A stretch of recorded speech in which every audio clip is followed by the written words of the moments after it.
The plane was losing altitude faster than the crew could stabilize it. Cabin pressure had dropped and one of the hydraulic systems wasn't responding. In the control room, alarms flared across multiple screens while voices clashed over open channels, everyone trying to make sense of a crisis unraveling at 36,000 feet.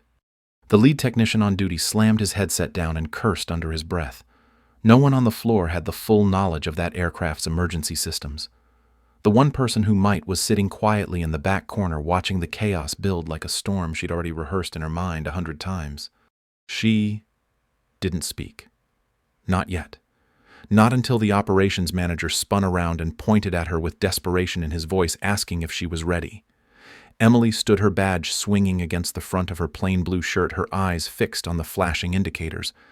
This was the moment they said she'd never be ready for, the one they told her she'd never be chosen for. 3 months ago, they'd said she lacked the instincts to lead in a crisis. Too calm, too quiet, too careful. Now the silence in the control room was waiting for her voice.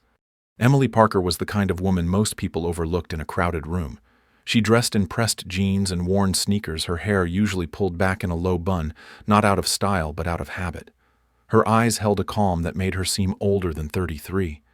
And there was something in her voice that made people listen, even if they didn't realize why. She lived alone in a small apartment outside Fort Worth, close enough to walk to work if she needed. Her kitchen was stocked with frozen vegetables and handwritten recipe cards her mother gave her years ago. Most mornings she packed lunch in the same canvas bag she'd used since college and sat in the break room reading repair bulletins while others scrolled through their phones. Emily wasn't flashy and she wasn't loud. She didn't care much for office politics or lunchtime gossip. What she cared about was systems, how they worked, why they failed, and how to make them safer for people who would never know her name. Her father had taught her that. He'd served in the Air Force for over 20 years, working maintenance on aircraft that flew into some of the worst zones overseas. He used to say that dignity wasn't in medals or rank. It was in how you showed up when no one was watching. As a kid, Emily spent weekends handing him tools in the garage while he explained the difference between knowing and assuming. He never pushed her toward engineering, but by the time she was 15, she could strip and rebuild a pressure regulator faster than most of his crew. She remembered how he'd watch her work with that proud, quiet smile that meant more than words ever could. When he died, Emily kept his watch in her drawer and his voice in her head. The voice that reminded her to double-check her numbers, to stay calm under pressure, and to stand her ground when someone doubted her because she didn't fit their idea of strong. He used to say that real strength didn't shout. It just showed up and did the job right. At work, she was often the last to speak in a meeting, but when she did, people leaned in. She never cut corners, never blamed others when something broke, and never sought credit when things went right. Her supervisor once joked that if the building caught fire, Emily would finish her checklist before she ran. Still, she wasn't the one who got the promotions. She wasn't chosen for the high-stakes drills or the leadership panels. Some said she was too reserved, not aggressive enough, but she didn't let that change her. She knew who she was, and she believed that one day that would be enough. She moved through the world like someone who understood the value of patience. She didn't need the spotlight. She needed the systems to work the planes to fly safely and the passengers to land without ever knowing the silent hands that kept them in the sky. The engineering center buzzed with the steady rhythm of tools, flight data, and mostly male voices. Most of the crew came from military backgrounds, men who wore their history like a second skin.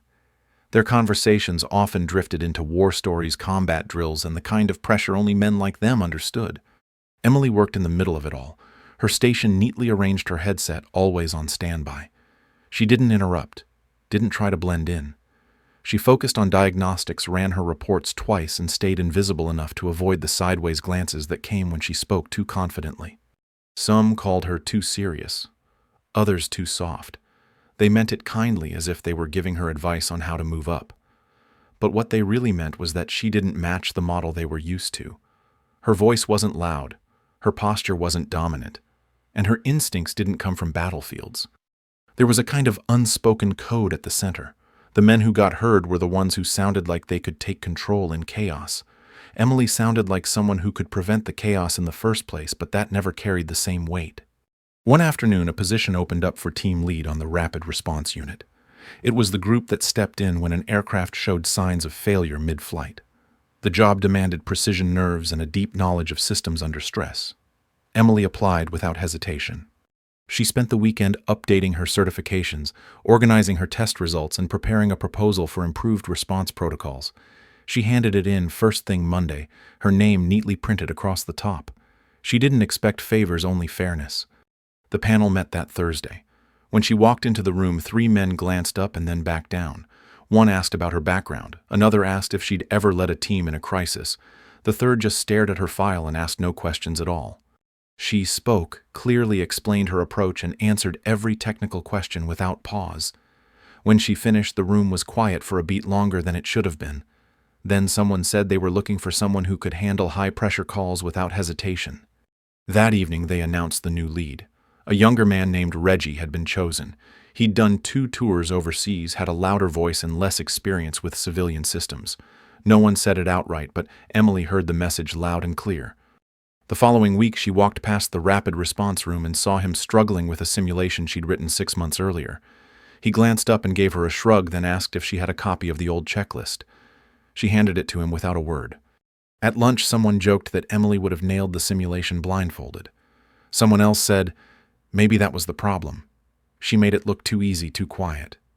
People weren't used to calm being mistaken for leadership. Emily went back to her station, opened her notes, and continued reviewing hydraulic response data. She knew where she stood. She also knew the sky didn't care what someone sounded like on the ground. Systems failed regardless of ego, and one day someone would need her when it mattered most. The conference room was quiet except for the soft click of a projector starting up. Emily stood near the screen, her notes tucked neatly into a folder, her voice calm as she introduced the revised emergency response protocol. She walked them through a series of changes she'd tested over the last 6 months. Improvements that shaved seconds off reaction times and reduced system failure risks. Most of the men around the table didn't look up. One was checking his phone, another leaned back with his arms crossed, waiting for her to finish. A third interrupted midway to question whether she understood the realities of mid-air crisis management beyond simulations. She answered without pause, referencing flight data engineering logs and 3 recent case studies. She kept her tone steady even when someone chuckled under his breath. No one offered feedback. They just moved on to the next topic like her work was a formality they were required to sit through. Toward the end of the meeting, one of the senior engineers looked straight at her and asked if she had ever handled a cockpit fire at 30,000 feet. When she said no, he nodded slowly and leaned back. He said, "Experience beats theory every time, and some roles just need a certain kind of temperament." Someone else added that no offense was meant, but leadership in crisis needed instinct, not spreadsheets. A few heads nodded around the table. Emily closed her folder quietly and sat down. No one asked her another question. After the meeting, the hallway outside was filled with voices and light chatter. She walked past them with her eyes straight ahead, her face unreadable. No one stopped her. No one said thank you. Back at her desk, she opened her laptop and reviewed her own notes. Her hands were steady. She didn't cry, but inside the silence from that room echoed louder than anything they'd said aloud. By the next morning, the tone around the office had shifted. No one said anything outright, but the glances lasted longer, and conversations paused just slightly when she walked into a room. The air held something unspoken, and it followed her through the hallway like a shadow she couldn't shake. In the break room, 2 junior techs stood talking in low voices near the coffee pot. One of them glanced over, then looked away too quickly. The other murmured something about leadership not being for everyone, and the comment hung in the air like a smirk she wasn't meant to hear. Emily didn't react. She poured her coffee, stirred it once, and walked back to her desk without a word. Her screen was still open from last night, her emergency protocol draft untouched since the moment she had sat down after that meeting. Later that afternoon, Luis tapped on her cubicle wall and asked if she had a minute. He looked uncomfortable, eyes darting toward the hallway like he didn't want to be overheard. He said people were talking, saying the higher-ups thought she wasn't assertive enough to take command in pressure situations. He told her they respected her brains, but some of them believed she was better suited for support roles, not for leading through fire. His voice was soft, trying to cushion the blow, but the message still landed hard. She nodded and thanked him. Luis stayed a second longer, then said he didn't agree with what they were saying. He said some people just couldn't recognize leadership when it didn't come with a raised voice or a pounding fist. She gave him a small smile, the kind that didn't quite reach her eyes. When he left, she sat still for a while, listening to the muted hum of printers and clicking keyboards. The office noise carried on as if nothing had shifted, but something inside her had. She saved the file on her screen and closed her laptop, hands folded in her lap. She didn't cry. She didn't argue. But deep down, there was a part of her that had hoped just once her work might speak louder than the walls around her. That night, Emily sat at her kitchen table long after the sun had gone down. The lights were low, the room quiet, except for the slow hum of the refrigerator. Her dinner sat untouched beside her notes, and she stared at the page like the answers might rearrange themselves if she waited long enough. She thought of her father, the way he used to come home in oil-stained uniform, shoulders square even when he was dead tired. He believed in doing things the right way, even when no one noticed. He'd tell her that true discipline showed up in how you handled the days that didn't go your way. There was one night she remembered clearly back when she was 10, and her bike chain snapped halfway home from school. She'd dragged it up the driveway, frustrated and crying, expecting him to fix it right away. Instead, he brought her into the garage, handed her the tools, and knelt beside her until she figured it out. He told her then that grit isn't something loud. It's quiet. It's the decision you make when no one's watching and you still choose to show up prepared. She'd held on to that for years. It became the reason she double-checked every system, reread every protocol, and memorized procedures most engineers ignored once they passed their exams. It was her way of showing respect for the machines and, more importantly, the people who depended on them. But lately that kind of preparation felt invisible. She had hoped that her work would be enough, that knowledge and consistency would outlast the noise. Still, the looks, the whispers, and the way her ideas had been brushed aside told a different story. She wasn't angry. Not really. Just tired. Tired of being expected to prove herself twice over. Tired of being told she didn't look like leadership when all she wanted was for the system to work like it was supposed to. Outside the window, the sky had gone deep blue and the wind pressed softly against the glass. Emily closed her notebook and placed it on the shelf beside her father's old Air Force photo. She ran a hand across the frame, her thumb resting for a moment on the edge of his uniform. Then she took a breath, slow and steady. This wasn't about their approval. It never had been. It was about being the person her father had raised her to be, the one who stayed ready even when no one called her name. Tomorrow she would show up again. Same desk, same focus, same quiet belief that one day doing things right would matter more than sounding right. And when that moment came, she planned to be ready. It started with a sharp tone over the intercom, the kind that cut through normal conversation and made everyone freeze. A 787 en route from Denver was losing cabin pressure fast. Within seconds, red alerts began blinking across the main screen, each one signaling a separate failure. The team inside the control center snapped to attention. Voices overlapped, hands flew across keyboards, and someone cursed under their breath when the hydraulic warning lit up. On any other day, one of the senior engineers would have already taken over, but most of them were in a strategy briefing across the compound, unreachable for at least another 20 minutes. Flight 298 was descending rapidly. The crew was reporting unstable controls and suspected valve failure in 2 systems. Emergency protocol was being triggered, but the team on duty was scrambling to even understand the full scope of the issue. No one had the clearance or the confidence to give the cockpit what they really needed: specific, immediate direction. Louise stood back from the console, eyes wide, looking from one confused face to the next. No one moved. No one spoke up, until his gaze landed on the far side of the room where Emily sat with her headset draped around her neck and her emergency binder already open. He said her name once, loud and clear. Every conversation in the room stopped. The manager looked up from the flight log, hesitation on his face, then glanced at the live cockpit feed. A pilot's voice came through, shaky and breathless, asking for updated instructions and a checklist override. No one else was prepared for this exact malfunction. No one else had reviewed the modified sequence that had only been uploaded 2 weeks ago, but Emily had. The manager stared at her, then nodded toward the comms. That was all it took. She stepped forward and picked up her headset. For a moment, the entire control room was silent. Not because of doubt, but because everyone knew what this meant. She was the only one who could guide that aircraft out of danger, and now, whether they believed in her or not, they had no choice but to follow her lead. Emily's hand didn't shake as she slid the headset over her ears. The pressure in the room felt thick, like every breath had to be earned. She took one steady and deep before her voice cut into the cockpit's channel. She identified herself calm and sure, and asked the flight crew for their current altitude and system status. The pilot answered with a tight voice listing alarms, failing indicators, and a cabin losing oxygen by the minute. Emily listened, eyes never leaving the data flashing on the screen in front of her. She didn't reach for help. She didn't wait. Her fingers moved fast across the console, pulling up the sublayer of the hydraulic map she'd memorized weeks ago. She told the pilot to bypass a known valve point and reroute through a secondary system that hadn't been part of the original protocol. Someone in the room whispered that wouldn't work. Emily didn't flinch. She adjusted a setting cross-referenced a software patch that had been tested but never officially deployed and told the pilot to initiate a controlled descent to level off pressure while isolating the forward cabin lines. The air in the room shifted. Monitors stopped blinking. Voices quieted.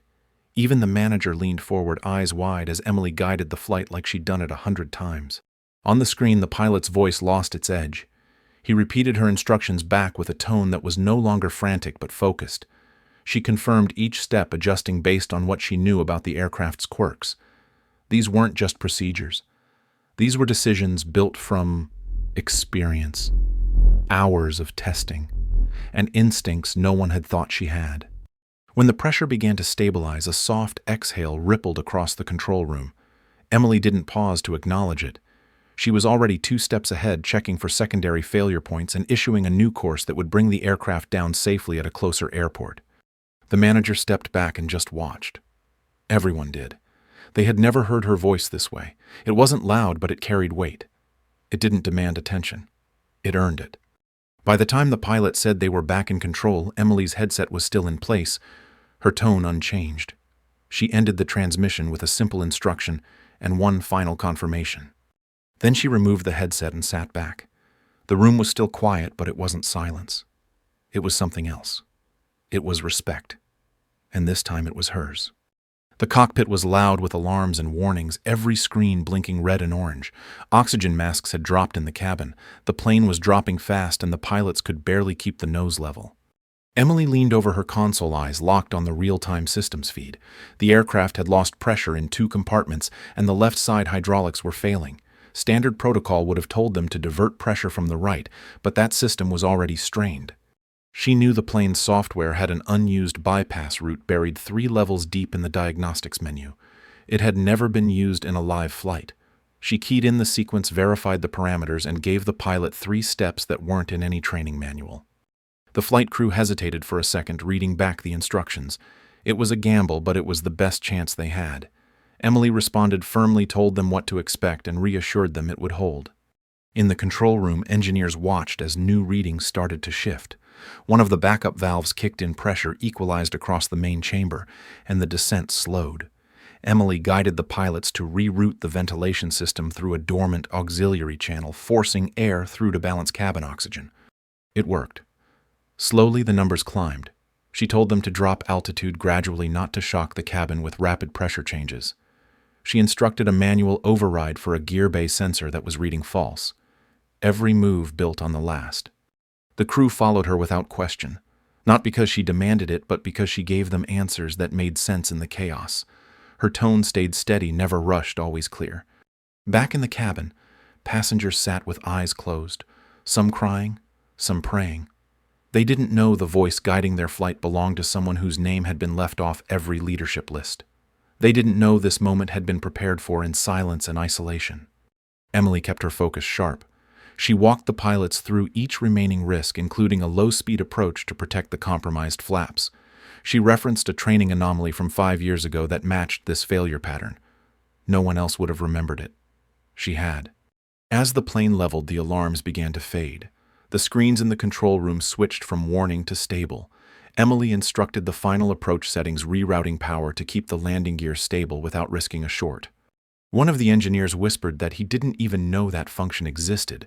Another just stared at her, disbelief written across his face. She didn't respond. She was already checking wind patterns for the incoming runway. When the plane touched down 20 minutes later, the landing was smooth. Emergency crews were ready, but they weren't needed. The aircraft came to a stop exactly where it should have passengers safe and breathing normal air. Emily gave the final clearance. Her voice didn't change. Her posture didn't shift. But the room around her had. Every person there had just watched her do something they hadn't believed she could do. No applause. No speeches. Just quiet recognition as she took off the headset and stood still for a moment.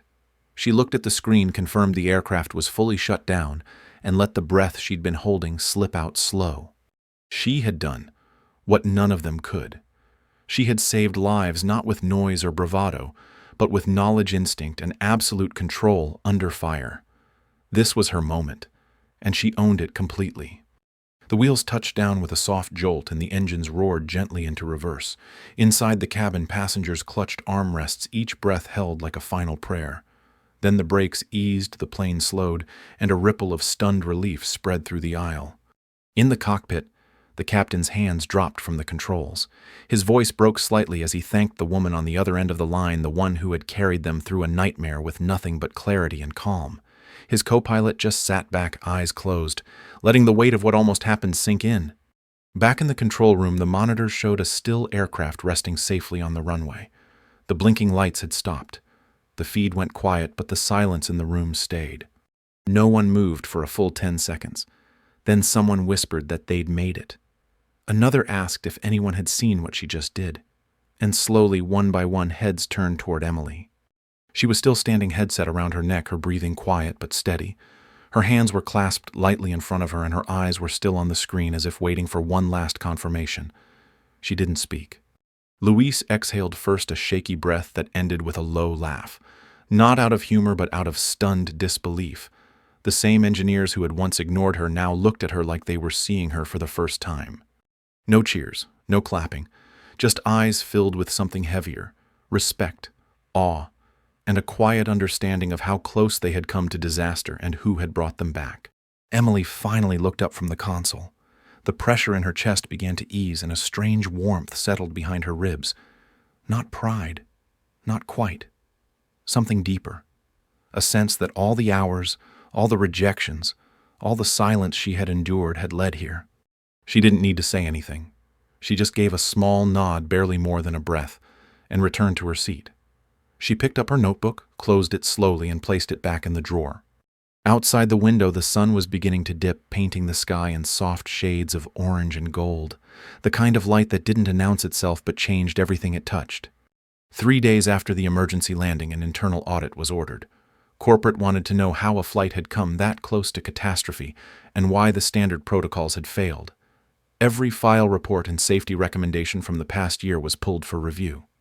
It didn't take long before patterns began to appear. Dozens of flagged concerns, minor system inconsistencies, and technical gaps had already been documented in Emily's earlier reports. Most had been acknowledged, then quietly shelved or dismissed without follow-up. The audit team cross-checked each of her warnings against recent system performance. In nearly every case, she had been right. Her assessments were not only accurate, they were months ahead of the issues now under scrutiny.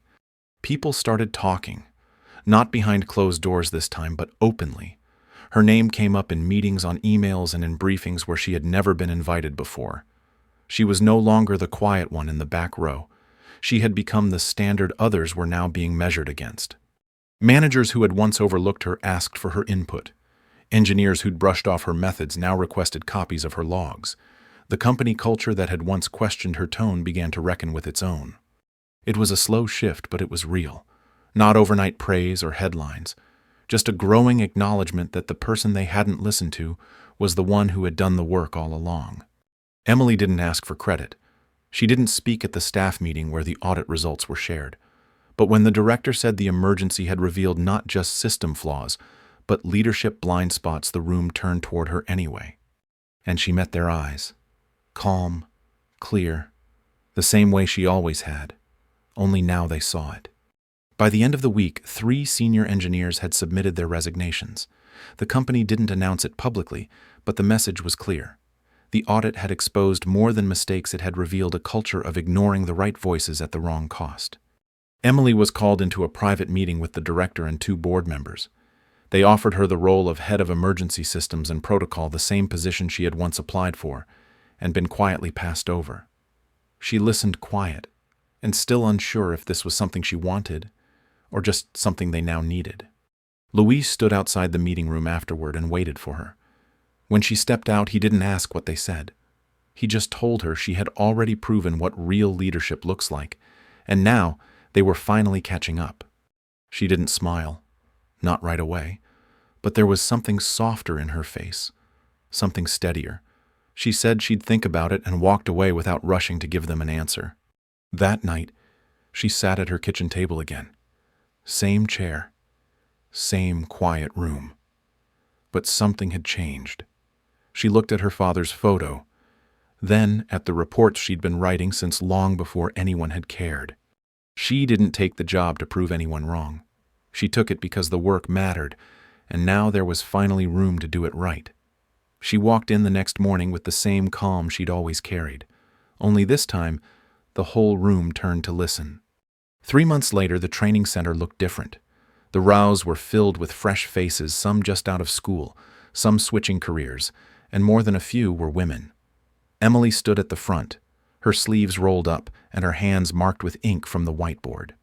She walked them through systems failure patterns, but her focus was on something deeper. She taught them how to think clearly when things fell apart, how to trust what they knew even when others didn't see it. Her voice was steady, and every word landed with quiet authority. The room listened, not because she demanded it, but because her presence carried weight now. She had earned it not through rank, but through what she had done when it mattered most. The culture inside the company had begun to shift. Leadership seminars started referencing the Denver emergency case, and her name was no longer buried in the appendix of internal memos. It was highlighted in training modules and shared as an example of steady earned leadership. Younger employees asked her how she stayed calm under pressure. Some asked how she had kept going when no one believed in her. Emily always gave honest answers, but she never made herself the story. On a quiet afternoon, a junior engineer stayed behind after class. She said she had always felt too quiet to lead, too unsure to speak up. Emily smiled gently and said she understood. Then she said something that would later be quoted in slide decks and articles. They judged me because I wasn't loud, but they should have judged me by how much I knew and how steady I stayed when it counted. Outside the window, the sun warmed the edges of the concrete yard. Inside, the next generation leaned in, taking notes not just on systems but on how to carry themselves. And Emily, in her quiet way, had become the leader they didn't know they were waiting for.